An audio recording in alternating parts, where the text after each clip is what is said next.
Boas! Hoje vou-te mostrar mais duas funções novas do Excel que nos permitem ajustar arrays. Ou seja, vamos retirar linhas ou colunas de um array ou então manter linhas ou colunas de um array. Fica por aí, é já a seguir.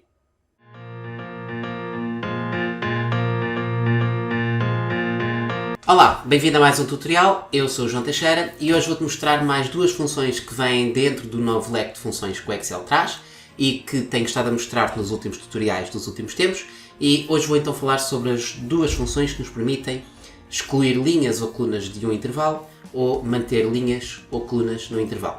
Mais especificamente linhas, porque estamos a falar essencialmente em intervalos verticais, mas obviamente podes utilizar também para manter ou excluir colunas, ou seja, campos. Então, as funções são a função excluir, drop, ou a função incluir, take, ok?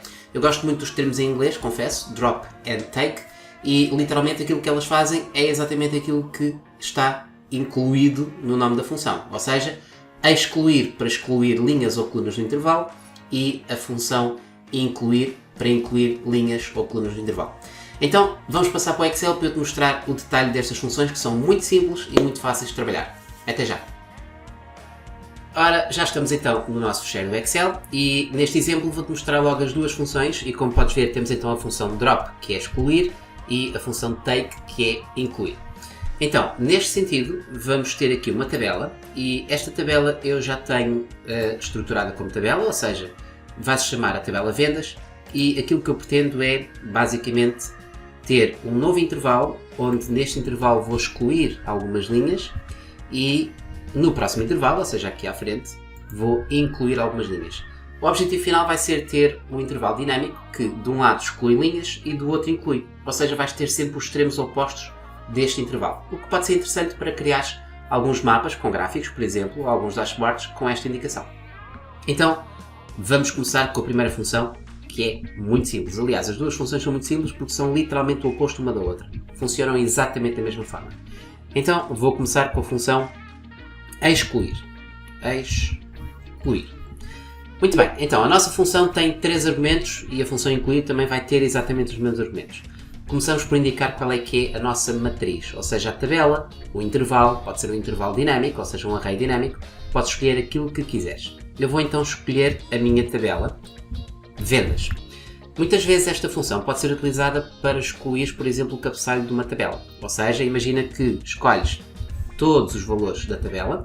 Claro que eu aqui tenho o cabeçalho colocado à parte, mas imagina que temos então aqui a tabela no total e vamos excluir a primeira linha. O que significa que temos a mesma a nossa tabela, mas estamos a excluir a parte do cabeçalho.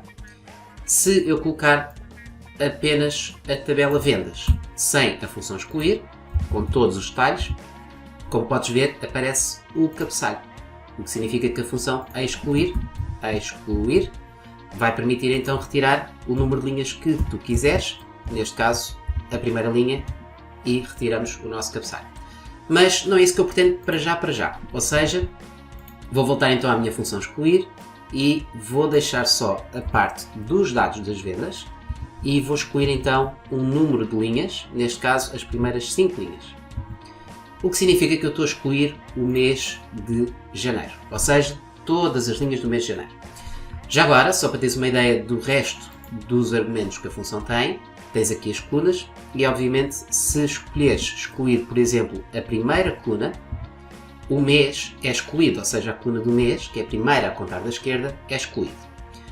De qualquer forma, antes de fazermos o nosso exemplo específico, que é o do tutorial, ou seja, o objetivo do tutorial, que é ter um número de linhas dinâmico, basicamente, mas para perceberes a lógica da expressão ou da função, também podemos colocar um valor positivo para excluir linhas no topo, que é o normal, mas podes colocar um valor negativo para excluir linhas no fundo. Ou seja, se eu colocar menos 4, eu vou retirar as últimas 4 linhas do meu intervalo e vou para já deixar 0 colunas ou não colocar nada para ter a minha tabela, mas neste momento podes ver que estou a excluir as últimas 4 linhas, que é o mês de julho. Então, naturalmente também podemos excluir colunas à direita, ao contar do fim. Neste caso, acabei de excluir a coluna das vendas. Então, em termos de sintaxe, a sintaxe destas duas funções é exatamente a mesma.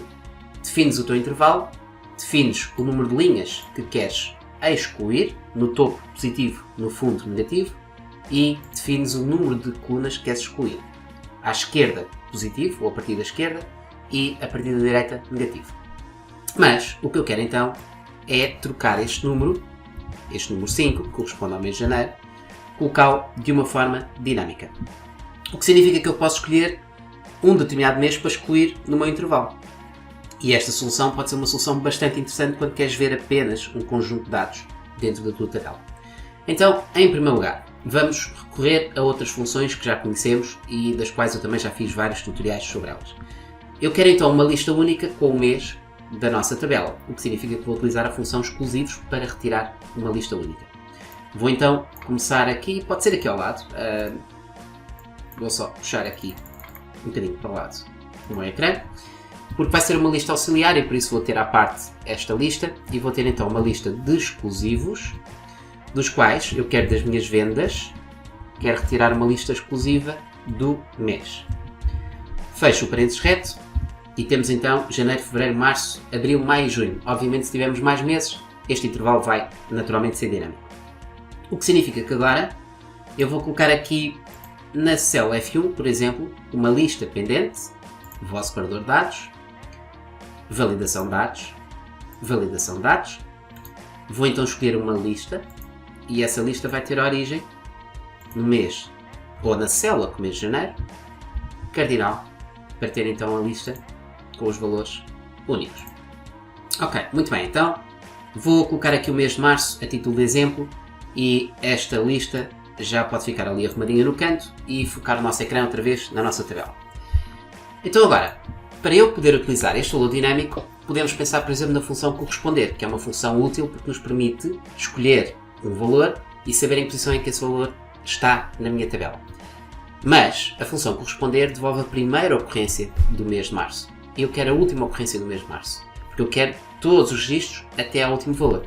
Então não vou utilizar a função corresponder, mas sim a função corresponder x, porque tem a facilidade de poder escolher um valor a partir de cima ou a partir de baixo. Então neste caso a função corresponder x é a ideal para este caso.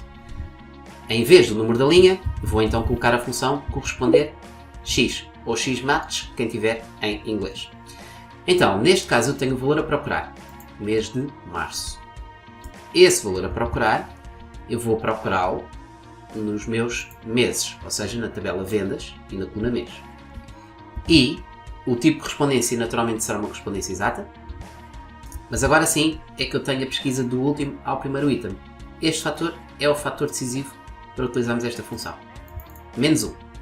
Ok, então, neste caso não quero escolher nenhuma coluna e a partir deste momento eu escolho o mês de uma forma dinâmica. Se eu quiser até fevereiro, eu vejo só de março para baixo. Ou seja, estou a escolher tudo até à última linha de fevereiro e não até à primeira linha de fevereiro. Ok? Essa é a lógica desta função do corresponder x juntamente com a nossa função do excluir. Muito bem, então o nosso mapa está, por exemplo, com todos os valores de abril para baixo, ou seja, desde o final de março até ao final, o que é bastante interessante. Eu acho que esta lógica é bastante interessante. Então, sem mais demoras, vou passar para a função incluir, que é literalmente o oposto da função excluir. E com isto terminamos o nosso tutorial com esta função. Então, a função incluir tem exatamente os mesmos argumentos e por isso eu vou incluir a minha tabela de vendas. E neste caso eu posso dizer que vou incluir apenas as 5 primeiras linhas, a título de exemplo. O que significa que eu estou a incluir apenas o mês de janeiro. Mas o que eu quero é fazer exatamente o oposto daquilo que eu tenho no intervalo atrás, ou à esquerda. O que significa que se uma inclui, ou aliás, se uma função exclui os primeiros 3 meses, até março, a outra vai incluir os primeiros 3 meses. Então uma vai ser literalmente o oposto da outra. Basicamente, vamos fazer exatamente a mesma lógica.